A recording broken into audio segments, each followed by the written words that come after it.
Michèle Sharik. There's my email address if you have any questions. There it is. Okay. The email address is right there, nice and easy. Michèle.sharik@gmail.com. One L in Michèle. I'm a handbell person. I live, sleep, eat, and breathe handbells 24/7. I can get into extended conversations on any aspect of handbells that you will sit and listen to, pretty much.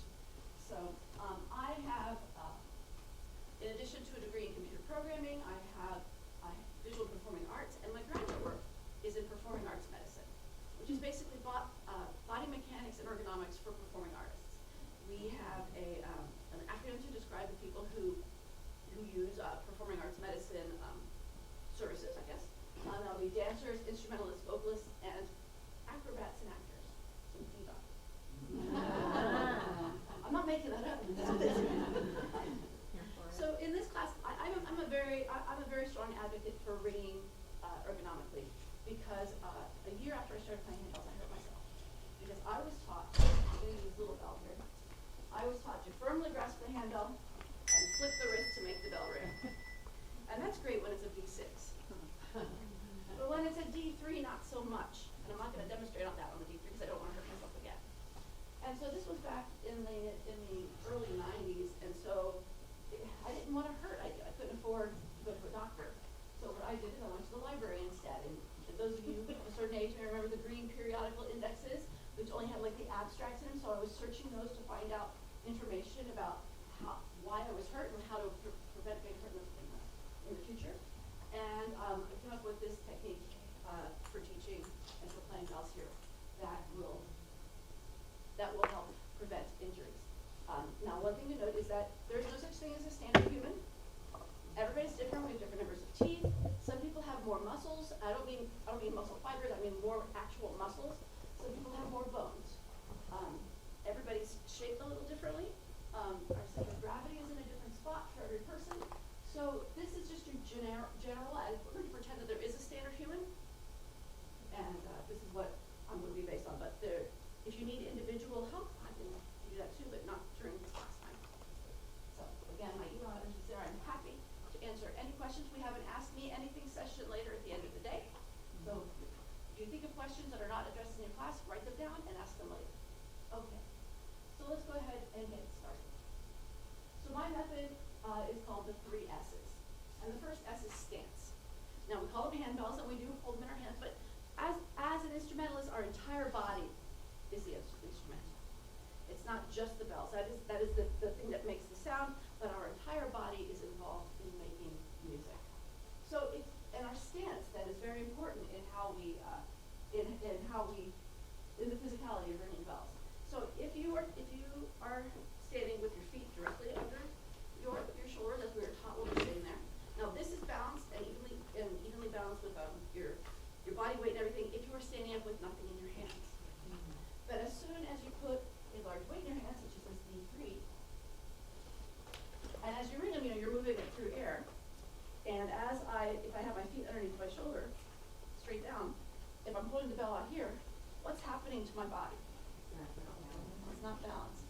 And as you move this through space, because these are big heavy bells, you can start to feel it in your lower back.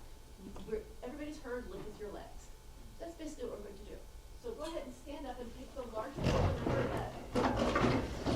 That large, you have to define what large is for yourself. So those of you who have here, you need a small bell, a medium bell, and a large bell. Small marks on the front, small marks in the back. And from over there by the table, you need a ping pong ball and a bottle. If you did not get those things, please do. Okay, so even without, you can see, there's like a large bell. So just standing with your feet directly below your shoulders, hold the bell out like this. You can use 2 hands if it's large enough. How long do you think you're going to be able to swing this around?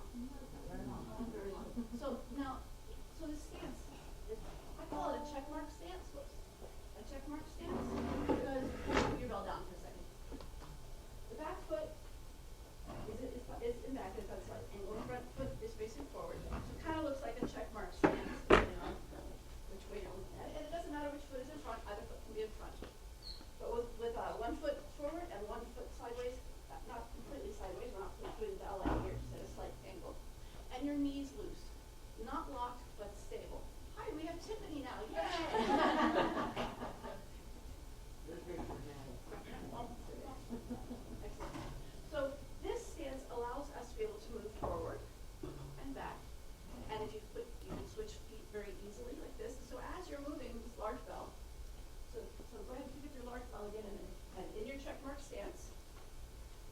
out a little farther. Now, what you can do with your weight like this, you can shift your weight onto your back foot, and you see that actually makes it a lot.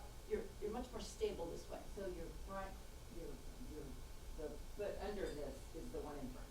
Yes. Okay. That Yes. was me. Yes. That's my dream on my.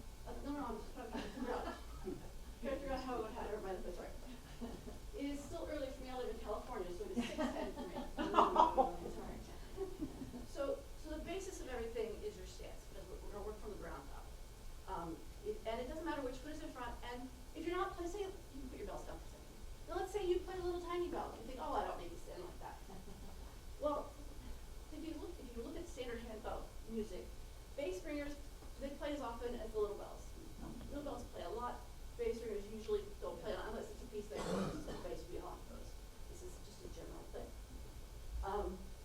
So if you go to the gym and people are doing weights, if they've got little weights or large weights, they say that repetitions, the smaller your weight, the more repetitions you need to do.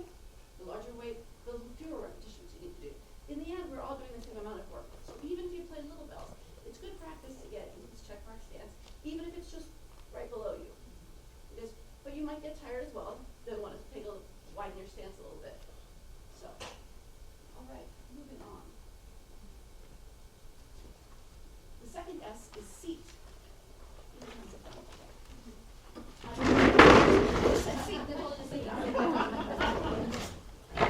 So traditionally, as I mentioned earlier, when I was taught to read, was firmly grasp the bell. So brain science and studies with the brain and human perception have shown that if you use a word that implies action, your brain sends signals to the muscles that would actually do that action. Which is why if you have laryngitis, they tell you don't even whisper. Because whispering sends signals to the vocal cords, and when you're on vocal rest, you don't want your vocal cords doing any work. So I was taught to grasp, hold, grip. All of these words are action words, and they imply that there's something you have to do to keep the bell in your hand. I like to use the word seat because it is a passive word. We're not holding the bell, we're not grasping the bell.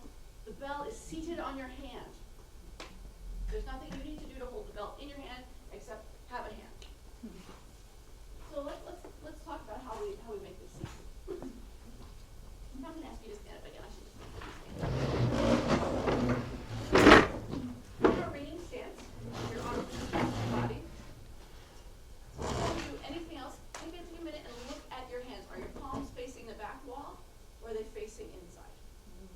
This is a standard thing in our modern society. It's called upper cross syndrome.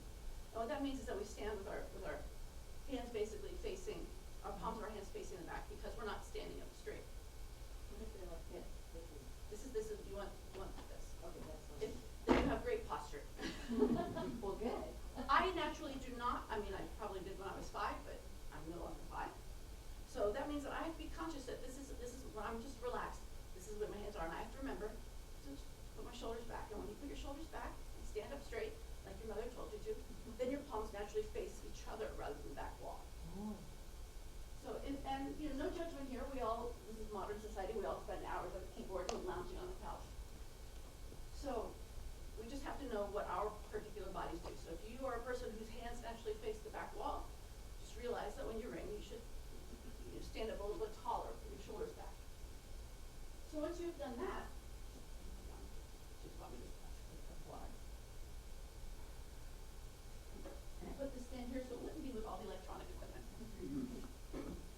So I try to say that, gently, one way to get relaxed to do this is just gently swing your hands back and forth, and then just let them come to rest. Now we're going to bend our arms at the elbow, and so that our forearms, which is this part, is parallel to the floor. So once you've got that, look at your hands and the angles of your wrists. Sometimes people, when you're just relaxed, they put your hands like this. See how my fingers are pointed toward the floor. I don't want them to be pointing toward the floor when I'm ringing bells. So if the top of my wrist is flat, it should not be that way. The bottom of our wrist should be flat. So on your arm, the forearm, the top, the bone that is on the thumb side of your hand is the radius. The bone that is on the pinky side is the ulna. We want the ulna and the pinky to be in line, not the thumb and the radius. So I'm not doing the remote control thing.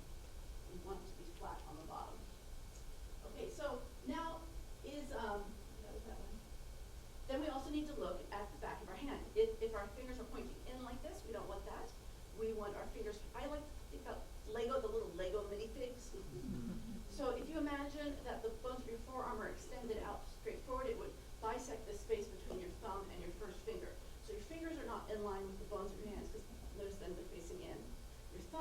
in line, it's right between them. I'm gonna use this chime. I usually have a mallet, but I'll use this chime.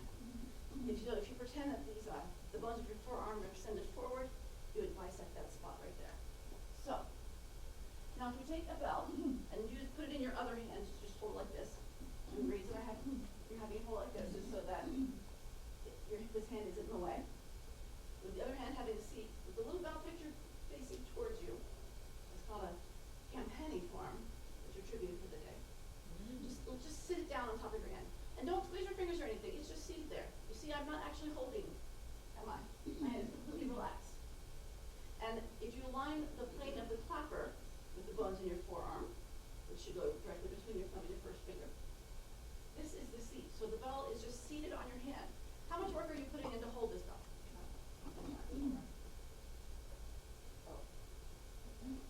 So the reason they're called English handbells is because of the clapper mechanism. Okay. The bell doesn't, if you turn it sideways, the bell doesn't ring at all.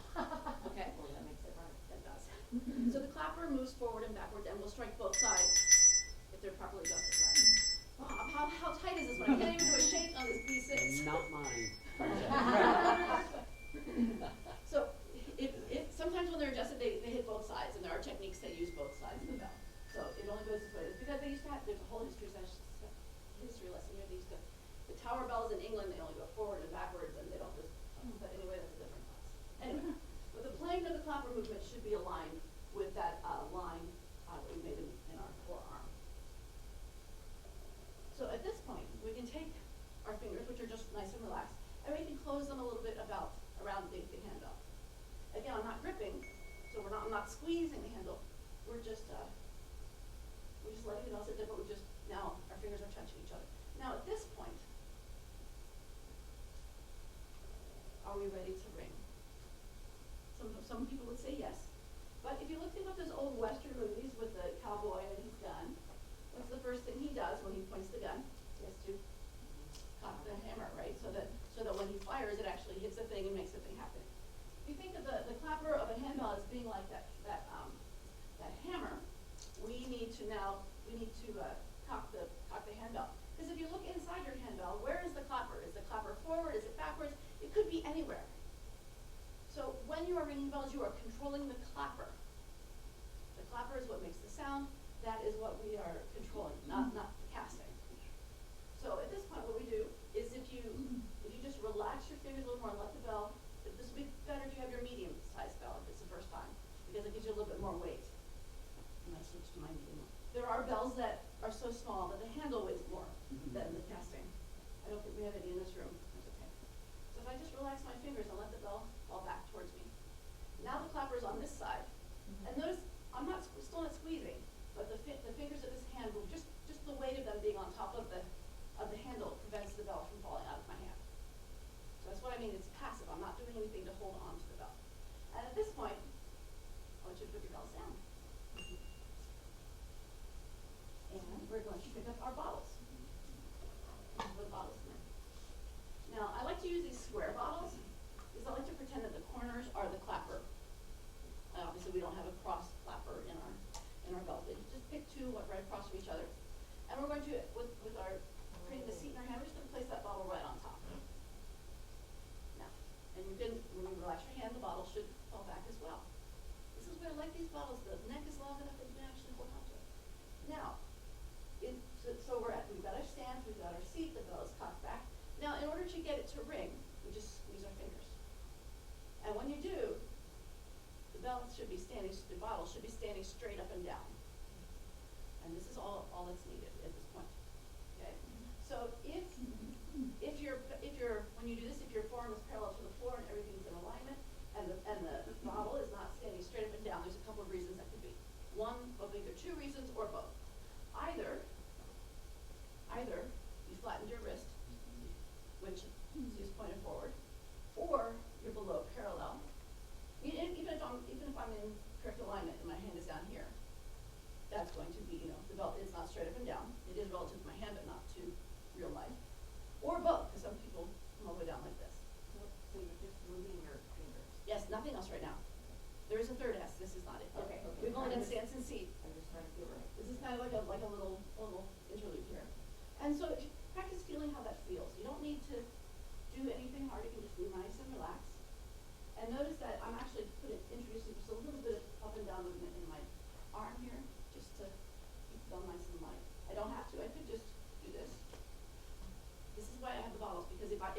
bells in your hand, and some of your bells are adjusted too tight and they don't ring, then people get tense and they squeeze and they try to make the bell ring. There's no sound gonna come from this bottom. We're in a safe space here, so we're just making the bell move. Now try it on your other hand as well. Same thing, forearm parallel to the floor, the bones of your forearm are extended out, they would bisect the space between your thumb and your first finger. We're turning the corners or playing the clapper movement, same thing. This is all it takes.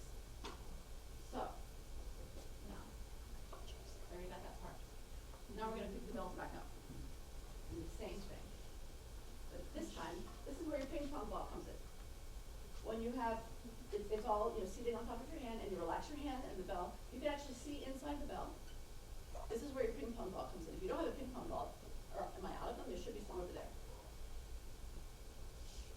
I started using ping pong balls because I found that when I told them to do this, they were doing this with their wrist instead of just relaxing their finger. They were doing this instead of just relaxing their hand. Ping pong balls will show you that there should be space inside your palm, enough to hold a ping pong ball. If there's space inside your palm, you've got the bell back far enough. Okay? Now this is true whether it's at a G5 or a B6 or a D3. Okay? Okay. All right.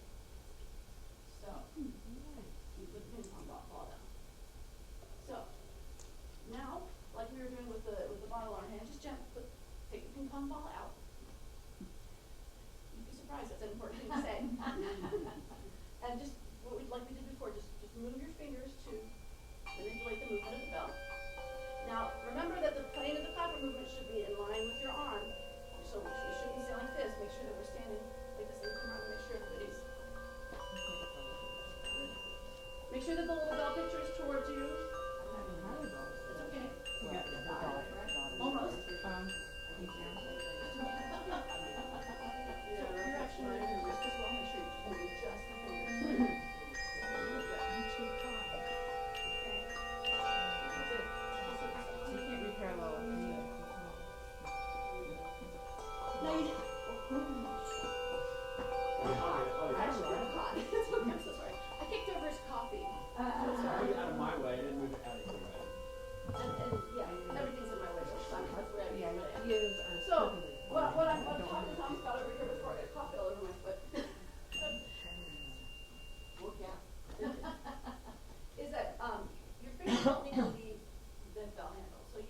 just the fingers.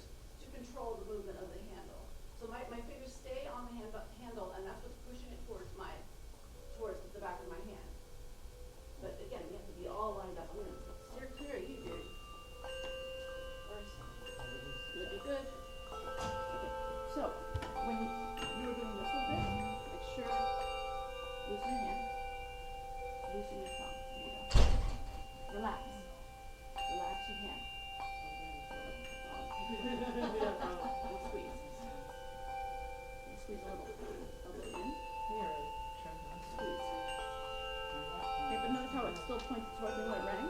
So I would, if I were you, I would just raise my arm a little bit, do it again. But let it come all the way back before you ring. All the way back here. Yep, your wrist is still a little flat. You're good though, that's good. Again, want the bell to be vertical at the moment of clapper strike.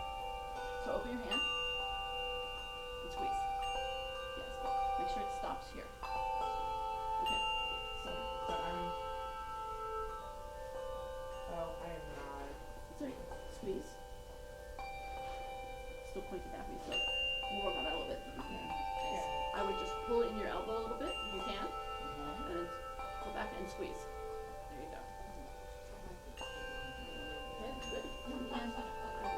Arm out so that it's in line with your elbow, and squeeze. Yes. Good, good. Okay.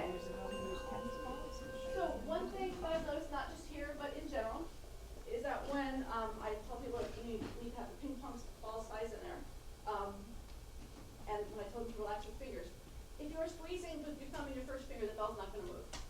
Relax.